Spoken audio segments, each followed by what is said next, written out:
Vaughn, and this is a video all about my new hair color.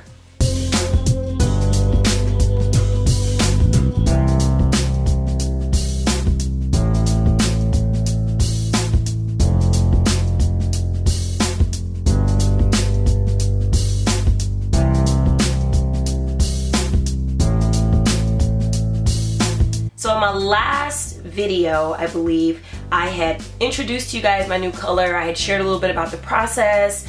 I had gone down to Jacksonville with Cream of Nature, a few other bloggers, and we all had gotten color makeovers. I told you guys I was gonna go over some of the hair care implications and talk a little bit about my decision to get color again after such a horrible experience about 5 years ago with color.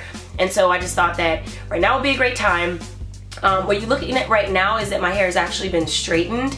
I did this about a week and a half ago, and the hair is still straight because I haven't washed it yet, and my hair is in dire need of being washed, so it's very dirty right now, so it's kind of like limp and ugly. So I just put a scarf on the top. So let's start off by talking about some of the backstory stuff. So here's the deal with my color experience. About 5 years ago when I first went natural, about 5 years ago, I had started off with a big chop, and I immediately went and started playing with hair color, and I really wasn't comfortable with my hair at that length yet, so I was trying to do different things to, I don't know, just like create more of a unique look and make me like the hair more at that short length like that, because guys, my hair was like 1.5 inches long, so it was really, really short. This was pre-YouTube community. I didn't know anything about YouTube, so I didn't have any place to go and like research ideas and get information. I was just kind of doing it all on a whim. So, because actually Michi is the one who introduced me to the YouTube community like 2 years later.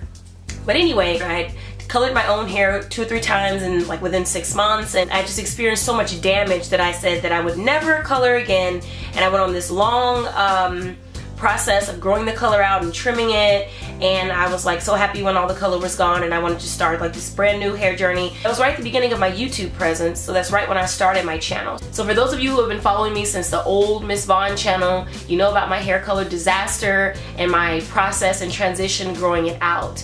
Now here's the thing, when the opportunity first presented itself for me to go back and experiment with color again, I was immediately hesitant about it because, I mean, let's be obvious here, this was a Cream of Nature project, so obviously I was approached with the idea. I didn't just wake up one day and say I'm gonna color my hair. So I did get approached with the idea, and immediately I said no. That was my first response.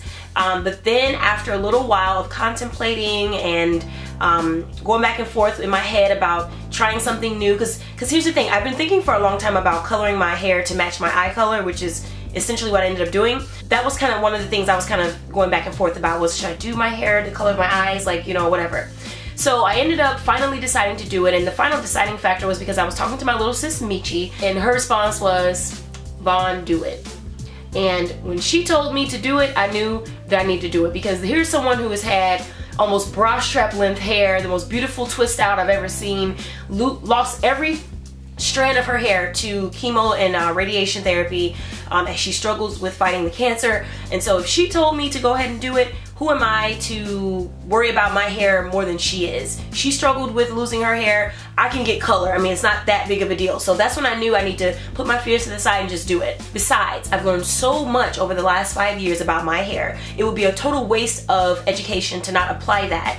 And I know now every place where I went wrong with the color, so it made me more comfortable with moving forward with trying it again. So I decided to try color again. Now the next thing was the color choice. Now in the video that you guys saw, I was sitting down with Paquila Riley, the owner of the salon where we were getting the color done. She was looking at me and just staring at me and just for a little bit, and she thought, you know, you need to do something that's going to complement your skin tone and your eye color. And it's so funny that she said that, because that was absolutely what I had in mind. And so together we figured out that the best color would be the bronze copper. And that's the color that I ultimately went with, and that's the color that you see here right now. Also with this color, it has a lot of red tones to it, so it does have a tendency to fade over time. So that's why I've changed a little bit about my hair care routine, which I'm going to share with you guys to kind of make an attempt to preserve some of those color molecules. And so this is the color that I chose to go with. This is the Cream of Nature Exotic Shine color with argan oil from Morocco in bronze copper. Now, the stylist had to use about 3 boxes of this color to color my full head. So make sure that when you're coloring your hair, and this is also what the stylist told us, never go into it with just that 1 box. If you're gonna do an at-home color, on yourself, make sure that you get more than what you need, because it's always better to have more than less than what you need. So she recommended getting at least 3 or 4 boxes depending on your hair length. My hair is about just before armpit length, so I have 3 boxes that I use, okay?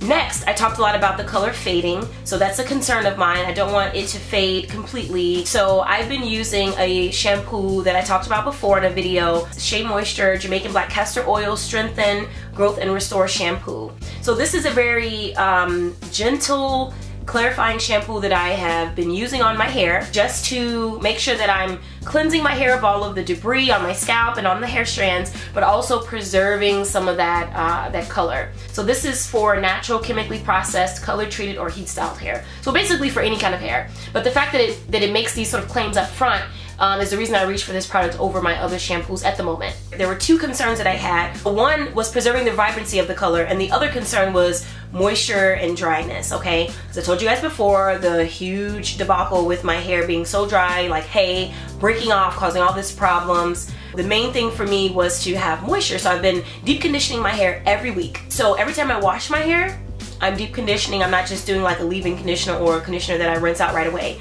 I am putting the conditioner on my hair from root to tip, like slathering it, saturating the hair. I'm putting a cap over it, or before I put the cap on, I'm either sitting under my steamer, something. I'm doing some kind of intensive treatment on my hair every week.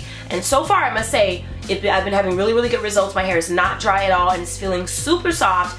I don't even know that I have color until I look in the mirror. But when I'm touching my hair, it does not feel dry at all, I assure you. Because if it did, I would come on here and I would honestly tell you guys that my hair is freaking dry and I hate it, and I would go back to black. I would dye my hair back black, and I would just be like being so honest about it, like I was before, okay? So this is the deep conditioner that I've been using. This is the Shea Moisture Manuka Honey and Mafura Oil Intensive Hydration Hair Mask with African Rock Fig and Baobab Oil. So this is what the deep conditioner looks like. This conditioner smells fantastic, works really well. It's super, super thick and heavy and creamy, so you know it's going to really stick to the strands and really penetrate and work well. Next, really quickly, I want to talk a little bit about some of the things that have changed since I've colored my hair, this sort of bronze, copper, reddish tone color. Not much, but a little bit. The first thing I want to talk about is the makeup and beauty that has changed. So obviously when you change your hair color, you kind of want your makeup, because it's a part of your face, you want to kind of all blend and make sense. So lately I have been loving red lipsticks. Now, I've always loved my red lipsticks, but I've been loving them even more so now since I've got the new hair color, because it really, really complements it. So one of my favorite lip colors at the moment for this bronze copper color is my MAC lipstick in Sin. And I'm going to show you guys what that color looks like. I've been wearing it so, so much. So here's Sin, beautiful, beautiful maroon, dark, dark, rich red color. So I'm actually wearing it now. Love it so much. Next, I have been really focused on making sure that my eyebrows blend well with the hair color. So I don't know if you guys noticed or not since you've been watching this video, but my eyebrows are much, much lighter than the usual look of them. And if you don't believe me for the difference, go look at one of my older videos right now and you will see that my eyebrows were so much darker because I used a really dark brown eyeshadow. In fact, I was using a shadow that was darker than what I would contour with. So really, really kind of dark brown. And I've decided to kind of sort of lighten my brows to blend with the hair a bit. I did not want to dye my brows. I was out of the question. I did not want to have any sort of chemicals on my face like that. And plus I don't want something that's so permanent, because as my roots start to grow out, I kind of want my eyebrows to be back darker to kind of make sense with the roots. So right now my roots have kind of grown out a bit, but not too much. So I have been lightening my brows using this brow pencil from MAC. It's called Strut. Very reddish brown color. Now, on top of the Strut color, to actually set the brows and to add even more highlight to it and make it, to actually soften the color on my face, I've been using this MAC brow set called Girl Boy, okay? And this is what it looks like. This brow set is like a light sandy brown, and it is a beautiful highlight tone to put on top of my brows on top of that Strut color. So I love using this. I've been using these two together as a duo religiously since I've gotten this new color. So that's it for my updates on the color, guys. I hope I've answered most of your questions. If you have any additional questions, just put them below and I'll answer them. I have a couple of holiday videos coming out within the next 10 days, so keep a lookout for those. I've got some hairstyle ideas, I've got some makeup tutorials for the holiday, I've got some outfit ideas, I've got all that stuff. So make sure that you guys are subscribed and you're staying tuned for those new videos. And I really appreciate you all, and I love you guys, and I'll talk to you in my next video. Bye! And that's it.